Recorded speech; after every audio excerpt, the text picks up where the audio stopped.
15ാം നിയമസഭാ സമ്മേളനത്തിന്റെ 3ാം ദിവസത്തിലേക്ക് നമ്മൾ കടക്കുകയാണ്. സുപ്രധാന വന നിയമ ഭേദഗതി ബില്ലുകൾ ഇന്ന് സഭ പരിഗണിക്കും. ജനവാസ മേഖലയിൽ ഇറങ്ങുന്ന വന്യമൃഗങ്ങളെ കൊലപ്പെടുത്താൻ അനുമതി നൽകാനാണ് നിയമ ഭേദഗതി. രാജ്യത്ത് ആദ്യമായാണ് ഒരു സംസ്ഥാനം ഇത്തരത്തിൽ ഒരു ഭേദഗതി കൊണ്ടുവരുന്നത്. സ്വകാര്യ ഭൂമിയിലെ ചന്ദനമരം മുറിച്ചു വിൽക്കുന്നതിന് അനുമതി നൽകുന്ന ബില്ലും നിയമസഭ പരിഗണിക്കും. അതേസമയം സംസ്ഥാനത്തെ നിത്യോപയോഗ സാധനങ്ങളുടെ വിലക്കയറ്റവും പ്രതിപക്ഷം ഉന്നയിക്കും. ടി വി പ്രസാദ് നമുക്കൊപ്പം ചേരുകയാണ്. Good morning T V Prasad.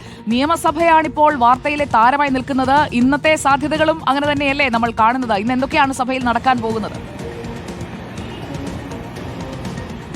Good morning Sujaya. Good morning Sujaya. പറഞ്ഞതുപോലെ നിയമസഭ തന്നെയാണ് പ്രധാനം. ഇന്ന് 3ാമത്തെ ദിവസത്തിലേക്ക് കടക്കുമ്പോൾ ഏറ്റവും പ്രധാനപ്പെട്ട ഒരു ദിവസമാണ് ഇന്ന്. പ്രത്യേകിച്ച് മലയോര ജനതയെ സംബന്ധിച്ചിടത്തോളം അവരുടെ കേന്ദ്ര വന നിയമത്തിൽ ഭേദഗതി കൊണ്ടുവരികയാണ് ഇന്ന് നിയമസഭയിൽ. ആ ബില്ല് ഇന്ന് നിയമസഭയിൽ അവതരിപ്പിക്കുകയാണ്. നമുക്കറിയാവുന്നതുപോലെ അക്രമകാരികളായ മൃഗങ്ങളെ വെടിവെച്ച് കൊല്ലാൻ ഉള്ള തീരുമാനമടക്കം എടുക്കാൻ പറ്റുന്ന ഒരു ബില്ലാണ് ഇന്ന് നിയമസഭയിൽ അവതരിപ്പിക്കുന്നത്. കേന്ദ്ര നിയമമായതുകൊണ്ട് തന്നെ അതിന്റെ മുന്നിൽ സാങ്കേതിക തടസ്സങ്ങൾ നിരവധിയാണ് സുജിയ.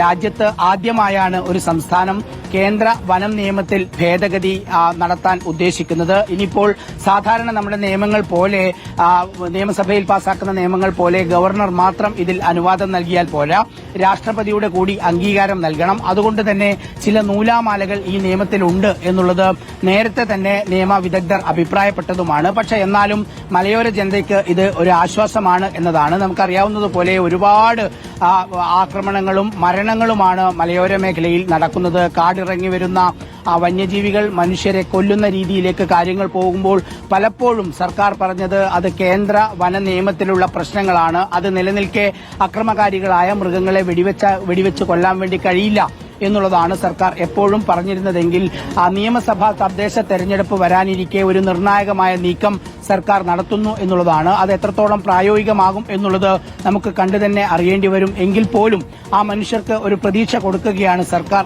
എന്നുള്ളതാണ് ഇതിലെ പ്രധാനപ്പെട്ട ഒരു കാര്യം.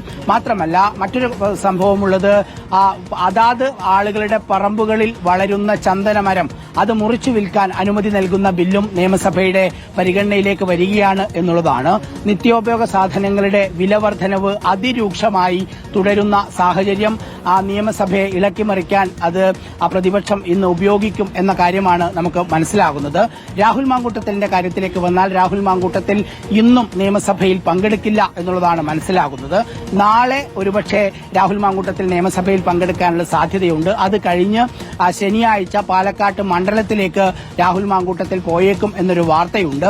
എന്തായാലും ഇന്നത്തെ നിയമസഭാ സമ്മേളനം ഏറെ പ്രധാനപ്പെട്ടതാണ്, പ്രത്യേകിച്ച് മലയോര മേഖലയിലെ ജനങ്ങളെ സംബന്ധിച്ച് സുജയ.